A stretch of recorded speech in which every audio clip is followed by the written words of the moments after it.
Okay? I believe that we are ready to begin. Good morning, Kahal Kadosh, Shavua Tov Mevorach to everyone. Today, Sunday, the 22nd day of Tevet, corresponding to the 15th day of January 2023. Today's class dedicated for the Refuah Shelema of Hannah, Bat Sara, and Abraham Ben Hava. Thank you so much. And Kadosh Baruch Hu give them Refuah Shelema among the Cholim of all of Am Yisrael. Amen. Graciously dedicated by their dear families. We hope that everyone had a beautiful Shabbat despite the 40-degree weather that we had. Baruch Hashem, but hopefully later on today we'll go back slowly to the Florida usual calm and beautiful tropical weather. We begin with this week's Perashat Va'era, the Perashat that will discuss at length some of the makot, some of the plagues that took place in Egypt prior to Yesiat Misraim.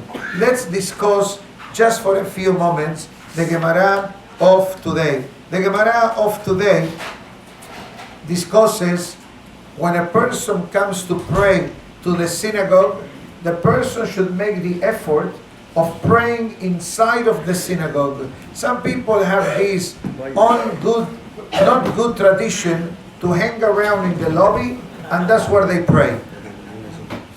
And I say this openly. It's not a subway station. You come in, you go out. It's not a mall. It's not a free shop at the airport. It's a synagogue. So if you're running late and you're trying not to disturb the minyan and you pray outside for a few minutes, it's acceptable.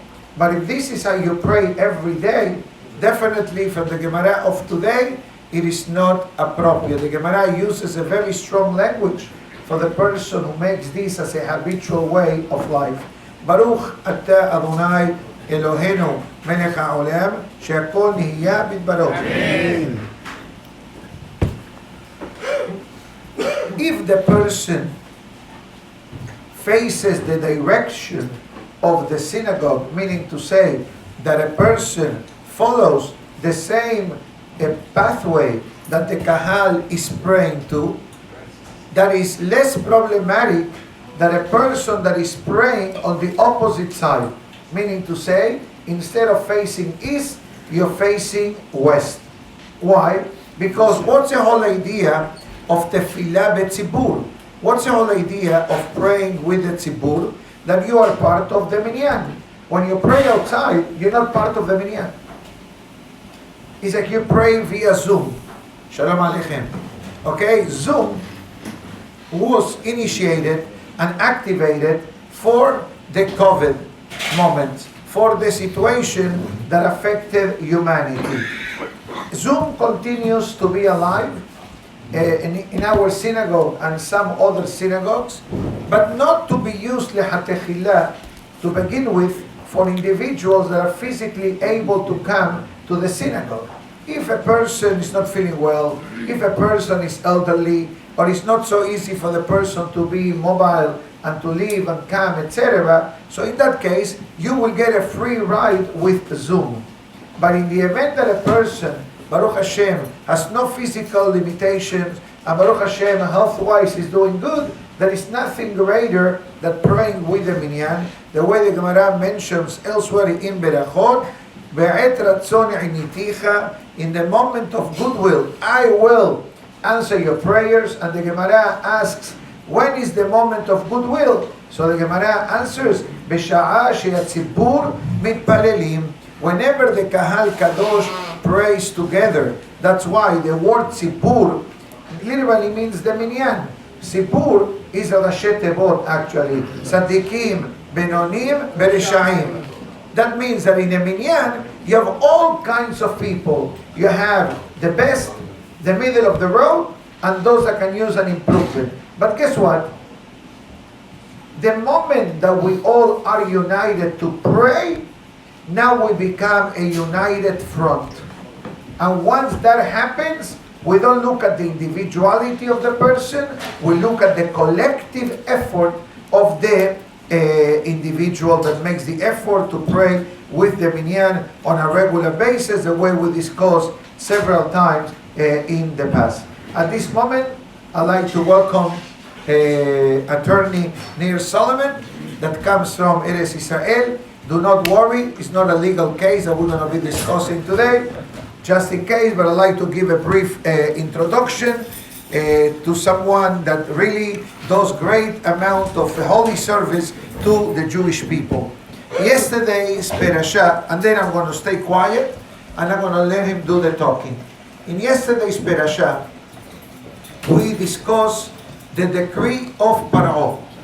The pasuk writes, "Kol haben hayilod hayeora tashlichuhu bechol abad tehayon."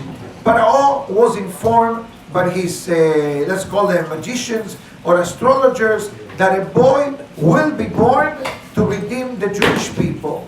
So when Paro was informed of that, he was not informed, and they were not able to decipher the difference if this child was going to be born to a Jewish parent or to an Egyptian.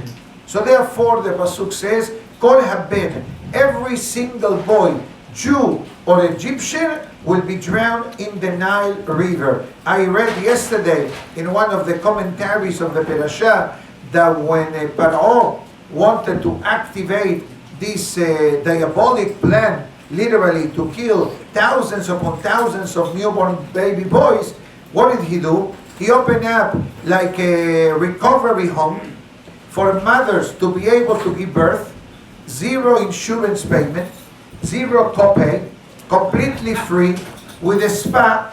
So there was no one that would say no. And what was the concept? Once the mother gave birth, they will take the babies and lo aleno velo alechem.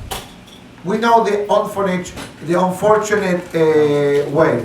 And as we heard yesterday from Rabbi Yosef, En chokma ben itzah ben tebuna neged Hashem. Even though Paro planned for his master plan of getting rid of every single boy, but the Olam says to him, "You want to do that to me? I have my plan, my backup." What was the backup? Not only that the daughter of Paro saved Moshe, but actually Paro became the adoptive father of Moshe Rabbeinu. So Dafka, from the tragedy, the solution came to Am Israel. Allow me now to introduce attorney Nir Solomon that is here with us. Maybe the Kahal have heard of a wonderful institution in Eretz Israel called as Efrat. Efrat actually was the name of Miriam. Miriam, the sister of Moshe Rabbeinu, was actually called Efrat, according to the Gemara. So why the Torah calls her Miriam? Because she lived in the time of Merirut. She lived in the time of bitterness, as the pasuk said in yesterday's parasha, by Mareru et Hayehem. What this institution does something very painful to speak about it. They prevent abortions of taking place in Israel. Now, for us and all over the world, in the past, the word abortion was like foul language. We don't speak about abortion. We never heard of abortion. Today, regretfully, abortion became part of our society. Abortion, standing by politicians, can determine if you are liberal or extreme, or you are moderate, and you can win an election or you can lose an election. But we can understand when it comes to Goyim. But when it comes to Yehudim, and he's going to speak all about this now, is painful. And I'll finish with the following. Last week, we discussed, I have a pen for you. Oh, thank you. It's called a round trip. The pen. One way. No, round trip. Now let me take your cell phone until you give it to me back. Okay? Collateral. Same price, maybe. Small. I know. Anyways, last week's Zohar explains what was the merit of the Jewish people having the zechut of leaving Egypt. We know the three basic reasons, right? לא שנו את שמם, מלבושם, לשונם. They kept the names, they kept the dress code, and they kept the language. The Zohar says, and with this I'm going to give over the mic to him. The Zohar says that there were three additional reasons. Number one, lo ba'alu bat el nechar. A Jew never became involved with a non-Jewish woman. Number one. Number two, lo ba'alu et hanida. They were cautious in the laws of family purity. And number three, lo hipilu et yeladam. They did not aborted the children. Put yourself for a moment in the shoes of, of the Jewish parents in Egypt. There is a decree. Now you don't know it's going to be a boy or it's going to be a girl. Sure, today you do a sonogram. Today you do a sonogram. And more or less they can tell you. But back then, they were told, if it's a girl, we let them live. If it's a boy, say goodbye from the moment of birth. And yet, what the Torah tells us, Ubnei Israel paru vayishresu vayirbu vayatzmu bim'ol me'ol. The Jewish people said, you know what? Paro can say whatever he wants from today till tomorrow. We have emunah in HaKadosh Baruch Hu. Whatever Hashem decides to do, it will be. And the Torah tells us that not only that children, Jewish children survive, but interesting, Rashi writes that the birth rate multiplied 6 babies per pregnancy. If something of that magnitude happens today in the 21st century, what is they tell you? You have too many babies, some of them will not make it, most of them will be underweight, and you need to pick and choose which one you're going to keep, Haz v'shalom.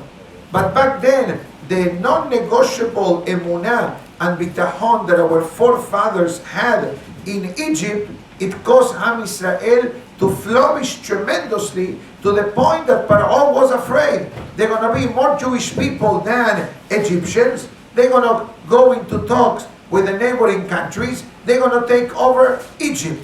So all that was in Egypt. But when this abortion drama is developing in Eretz Israel, so we're dealing in a whole different level of spiritual and physical challenges. So Efrat was a wonderful program established many years back, right? Maybe more than 30 years, more I believe. Than 45. More than 45 years by Dr. Eli Shusheim, alav shalom. And my father knew him from Uruguay. They were both of them from Uruguay and Argentina, but either one of them. And upon the passing of Dr. Shusheim, not long ago, Attorney Nir Solomon was pushed to the top of the list to take over that position and to continue saving lives. I'm sure we have questions. We have questions why someone in Israel will agree to go to an abortion. How many babies were saved till now? We're going to hear all this information, but I'm going to say something with pain and I'm going to stay quiet. Usually when I say that, it means I'm going to keep talking. Okay? But today I have an exception. He comes all the way from Israel. His English is impeccable, so there's no excuses why not to understand. But regretfully, I believe that there is a law in Israel that 2 abortions are allowed per year.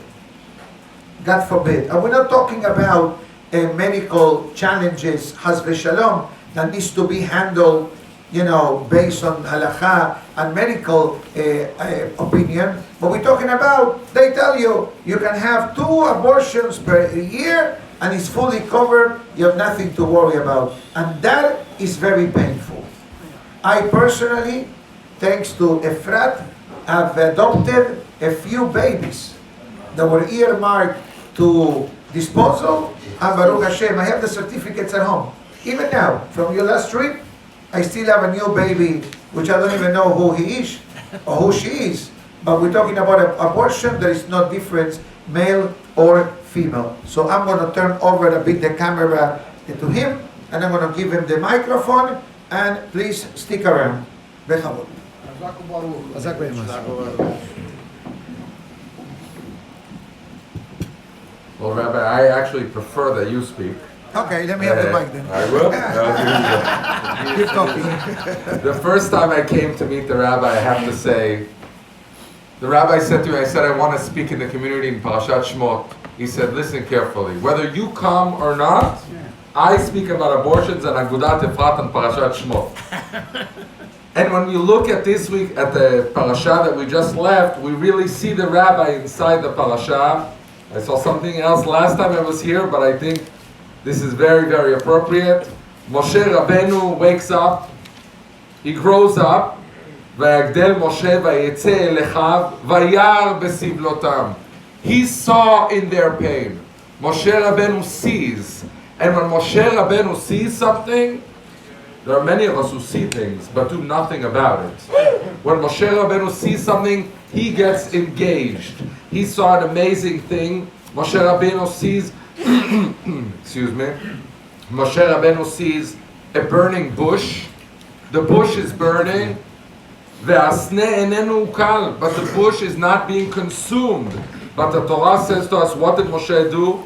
Vayomer Moshe, asur ana vayireh. What exactly is going on?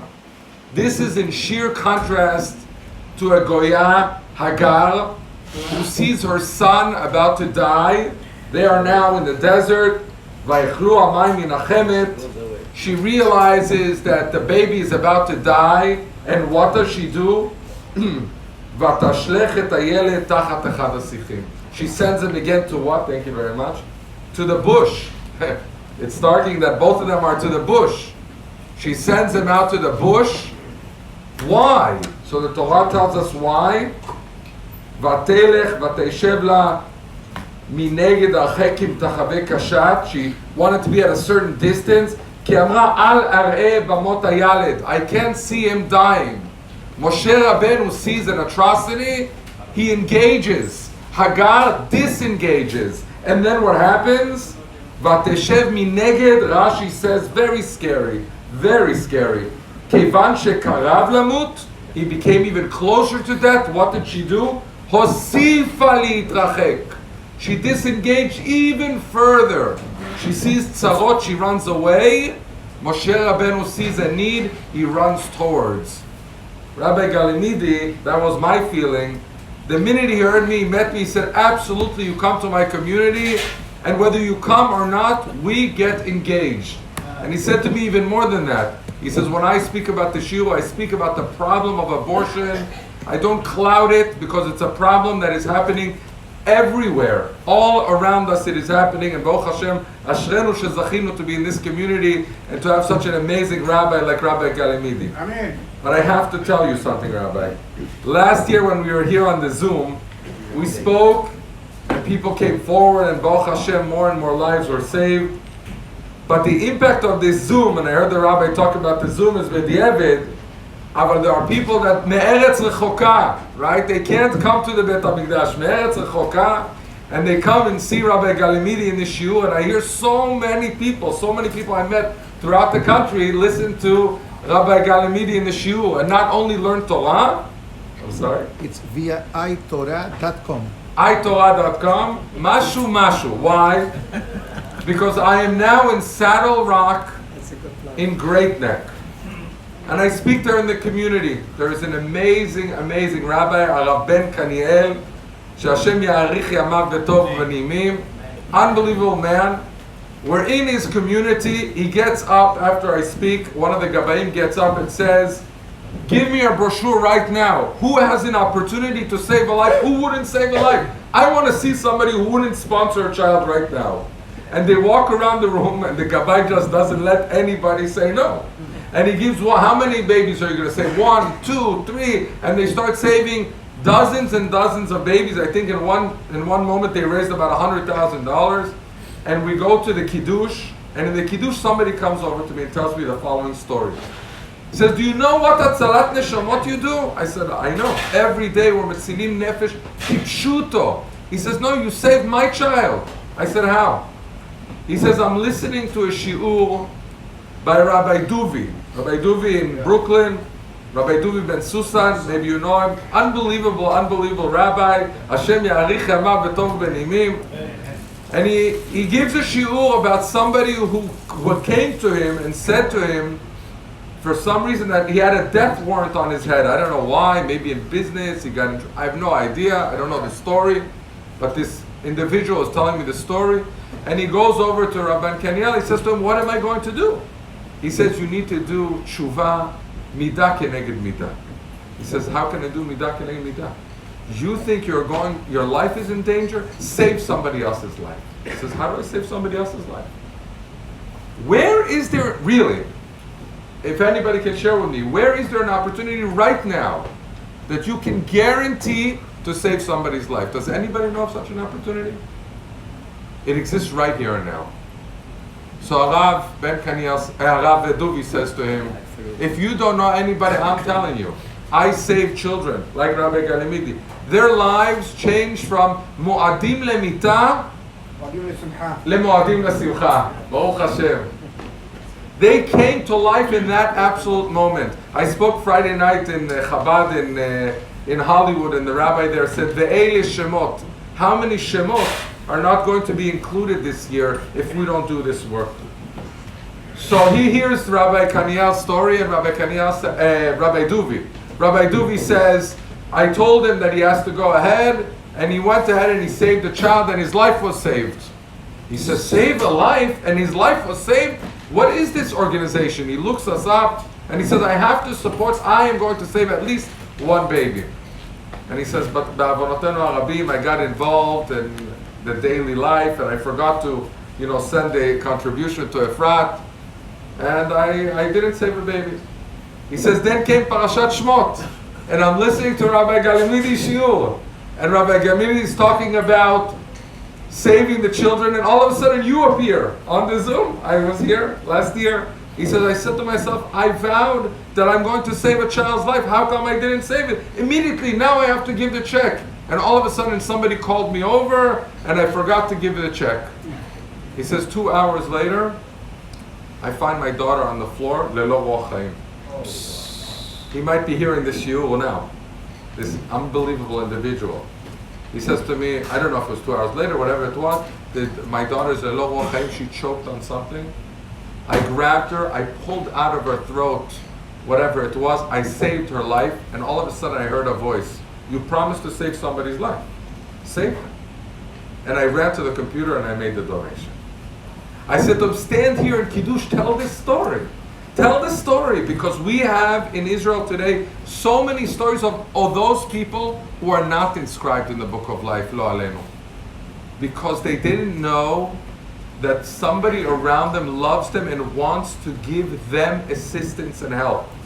Today there are close to 40,000 abortions still going on in Israel. The abortion rate is down, Baruch Hashem. I think a lot to shiurim like this, to talks of Efrat all around, talking about the fact that we shouldn't chas v'chalila abort, and if you need help, we are here for you. But there still is close to 40,000 abortions. When Dr. Shusam started this organization in 1977, there were 40,000 abortions. Today there are less, and the population in Israel has grown tremendously. So the abortion rate has gone down tremendously, but there are so many women who are still aborting. How many were saved? We have saved, Baruch Hashem, but not enough, over 83,250 children in Israel. Imagine they're all walking around. We don't know who they are. So yesterday morning I spoke in Hollywood in Bnei Sfaradim, maybe some of you know. And I was outside, and I'm Yemenite, I wear talit a special way. So somebody says to me, Ata Temani? So I said to him, yeah. He says, you're a guest here? I said, yeah. He says, I'm also a guest here. I said, where are you from? He says to me, from Chicago. He says, where are you from? I'm from Israel, but I represent an organization called Efrat. Have the zchut to help us. He says, what do you mean have the zchut to help? You helped me. You helped me. I had a problem. I don't know if it was directly him or somebody in his family. We called and you saved our child's life. So they're walking around, all around us, 83,000+ children, and the way in which we help these children is very, very, very simple. But I want to share with you one more story. I listened to shiurim online, like we're zocheh to hear Rabbi Galimidi, So I listened to shiurim on Parashat Shavua from different people before every parasha. And this week I was looking for shiurim on Parashat Shmot. And one of the shiurim that came up was Arav Chacham Rabbi Yosef Zecher Tzadik V'Kadosh Livracha. Every Motzei Shabbat in his shul, when he gave the shiur Parashat Shmot, whenever possible, Dr. Shushan was there in the shiur. So if you Google, I don't know what will come for you, but it came for me. Dr. Shushan is in the shiur, and he starts the shiur right after Dr. Shushan spoke. So Arav Chacham Batya tells the following story. He says, a woman comes to me, and she says to me, listen, Rabbi, my son is getting married this week, you have to be orech chuppah v'kiddushin. He says, Mechila, but I'm busy this week, I'm very, very busy, I don't have the time. She says, what, Rabbi, you're not going to do the chuppah of my own son? He says, I'm sorry, but I'm very busy. She says, how can you do that? He says, what do you mean? He says, don't you know, Rabbi, 20 years ago, I was about to abort this child, and you sent me to Agudat Efrat. You said, go, before you do anything, go speak with Agudat Efrat. They convinced me not to have an abortion. That beautiful child today is 20 years old, and he's getting married this week. He's your child. You're not going to do a chuppah v'kiddushin? So Rabbi Batya said, Top, no. ודאי שאני אבוא לערוך חופה וקידושין, I'm going to come and be מסדר קידושין for your child. Just those few words. Send them to Agudat Efrat. So I meet a woman, I filmed her just a few weeks ago. Her name is Mali Aaron. She tells us a story. She became pregnant in Israel, and she moved to America to make some money. She was 27 years old. She was going to sell Yam HaMelech products here in the United States. Where? In Phoenix, Arizona. So she's in Phoenix, Arizona, and all of a sudden, she realizes something's wrong, and she says to me, I took 12 pregnancy tests. After the 12th test, I screamed, I think all of Phoenix heard me. I can't be pregnant now. What is this? Shomu Shamayim. What am I going to do? I have no money, no family, no friends. The father of this child is in Israel. He doesn't care. What am I going to do? I have to have an abortion. A woman who I knew there happens to be, she says to me, this is, I know it's always a story when somebody says, this is how it works out, it's strange, but she says it to me directly. Happens to be, her name was Efrat. She says to me, listen, if you want to have an abortion, no problem, but before you have an abortion, there's an organization in Israel called Efrat. You're Israeli, call them up. She says, Tov, no. En li brera, I have to have an abortion, but I'll call them up. She calls them up, and Ruti is our chief social worker, answers the phone. And she says to her, what's the problem? She says to her, listen, I became pregnant, I can't afford the child. I have to have an abortion. She says to her, listen, whatever you do, I just want you to know one thing. You are not alone. Mali says to me, I felt at that moment that I was falling off of a cliff in despair, and came Ruti and just grabbed me off the cliff, and I was still hanging because it took me 3 months to really stop that abortion, but I felt I was just not alone. I said to her, how are you going to help me? She says, whatever you need. We are here for you. She says, what do you mean whatever you need? I can't buy him a crib. You're going to buy me a crib? Yeah, I'll buy you a crib. But how am I going to feed the child? Don't worry. We will help you out. So Dr. Shusheim, in his brilliance, realized that the problem is not actually money. Because all of us have difficulties. How are we going to marry off our children, send them to university, get them a trade? It's not easy to raise children. However, the stress that this woman is under, the stress that the women in Mitzrayim were under, knowing that their children are going to be thrown into the Or, tremendous stress. All they needed, Chazal say that when their water broke, Hashem sent malachim to hold the women's hand. Don't worry, it's going to be okay. So Dr. Shusheim realized, how do I hold a woman's hand when she doesn't believe she can actually afford to have a child? I'll make sure she has everything she needs. Calm her down. 56% of the women we treat about 3,000 to 3,500 women every single year. 56% of them are married. All of them are adults. We're not talking about teenage pregnancy. And what's most remarkable is all of them chose to have their child. Over 83,000 children born, all, 100% of them raised by their birth mothers. So here in America, pro-choice, we are pro-women. We are pro to make sure that that child is inscribed in Ve'ele Shemot. Not all of us get to decide when we have children. So many people suffer from fertility issues. They want to have a child, they can't have a child. And some are blessed where even after they had children, and now they don't want to have another child, and they try to make sure that they don't have another child. But the Ribono Shel Olam has a different plan, and that child can end up becoming in a little teva, sent off, all of a sudden in the hands of the arch enemy, in the hands of Bat Paro, the same person who made that decree, literally in the arch enemy's hands, and turns out to be the great Moshe Rabbeinu. So what Dr. Shushan devised is if we provide to them everything they need, it will calm down their stress. So we provide to them, and you'll see this, you can hand this out now, if you can. Hand out these brochures. You can see what we provide. There's more outside. We provide for them a crib, a carriage, a baby bath. We have warehouses, if you can see in the Zoom, with packages that are being sent out, 3,500 packages being sent out every single month. And all it costs for us, because most of our work is done by volunteers, is $1,500. So I asked you, how many of you here know of an opportunity to save a life? This is the opportunity. Now let's just bring this home ad asof. Many years ago, we had in my community, I live in a settlement in Yehuda v'Shomron by the name of Neria. We had in our community a tremendous, tremendous rabbi, Eitam Henkin, Hashem Yikom Damo. I don't know if you heard about this pigua, about this terrorist attack.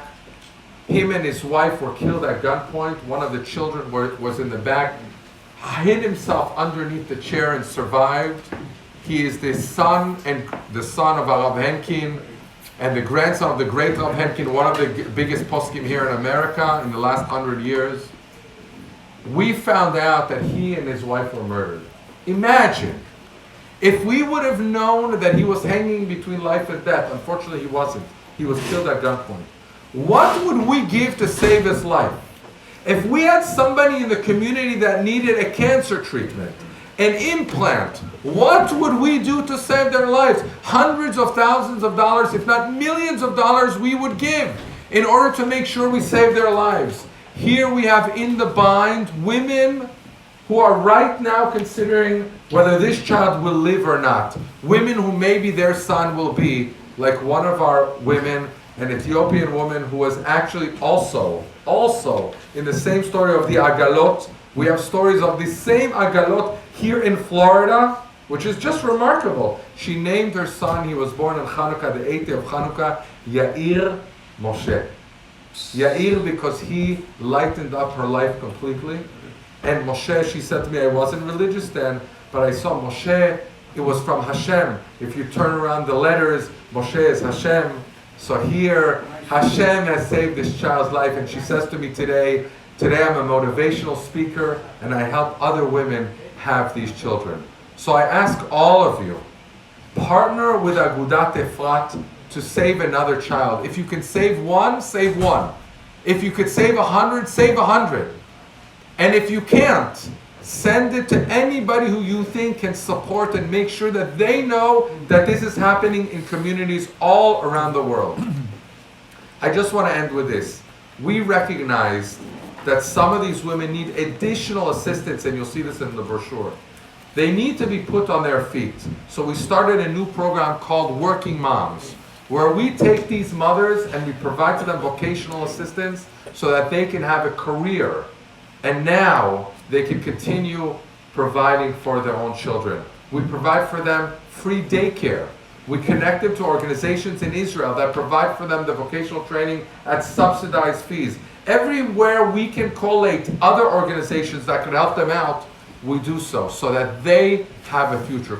Help us help other women. Like Rabbi Galimidi takes the charge. He doesn't just say, come to the community. He himself gives of his own money, of his own time, in order to help us out.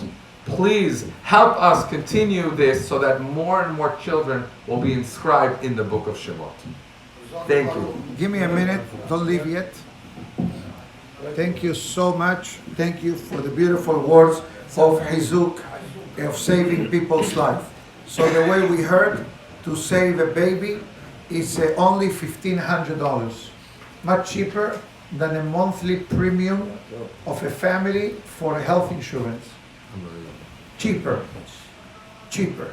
I believe that there is a payment plan available. Absolutely. So it's $125 a month times 12. You don't even feel it. You go out with your wife for a dinner, it costs you probably more. If it doesn't cost you that much, you're probably taking her only to a pizza store. And that's not good for Shalom Bayit. So the website for those watching or those here is kribefrat.org. That is the website. I will post it in my class via itorah.com, via WhatsApp and email, to give the zechut for many to save lives. And I like to say the following. Besides everything that he said, I personally, my wife and I, do support, and I think my renewal from last year, it's coming now again, so Be'ezrat Hashem, I'll take care of one, with your permission. Thank you. And don't forget that we are in the time of the Shovavim. The time of the Shovavim, it's an opportunity that HaKadosh Baruch Hu gives us like an amnesty program for a certain sin related to a Berit Milah. The pregnancy can only happen to a Berit Milah through the mitzvah of intimacy. So if God forbid that child doesn't born, so to speak, so guess what? Haz v'shalom, we have Zera Levatala. So this could be also a tikkun for the Shovavim.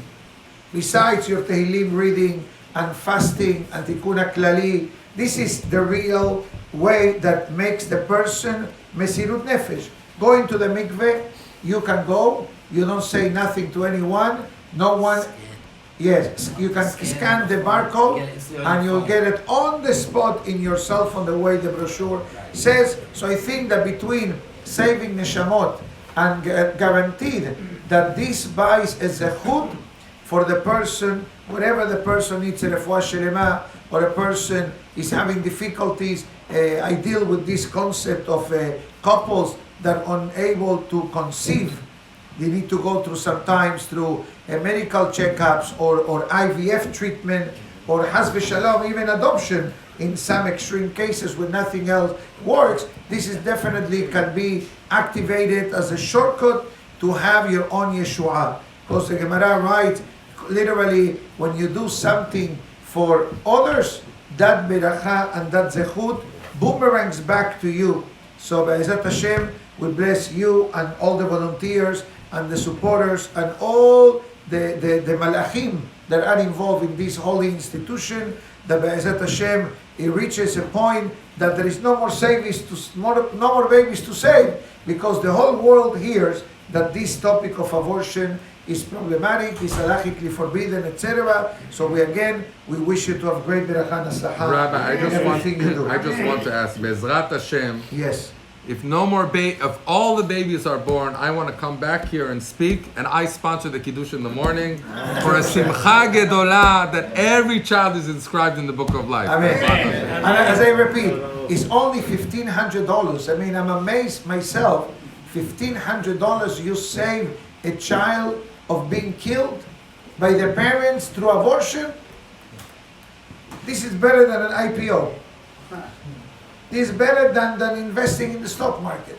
You have guaranteed return. Not only that, whatever this child will do in the future, teshuvah, Torah, mitzvot, because I'm sure he didn't have to tell us this, but a lady that is conceiving abortion, has v'shalom, and suddenly she discovered that there are volunteers not only willing to prevent the abortion, but to give her the tools of survival. You're not only saving the baby, you're saving the mother, Mistama, you're saving the family. And how many people get closer to our traditions, to our Torah, just for for extending the hand, hold it, and will hold you and will help you flourish. And guess what? Suddenly the person, the way the Zohar Kadosh writes, you have millions of malachim cheering for the person. Who are these malachim? Where these malachim came from?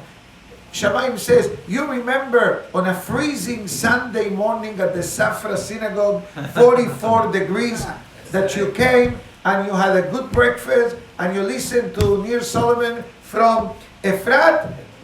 Those million points that you have were because of that Sunday morning freezing weather.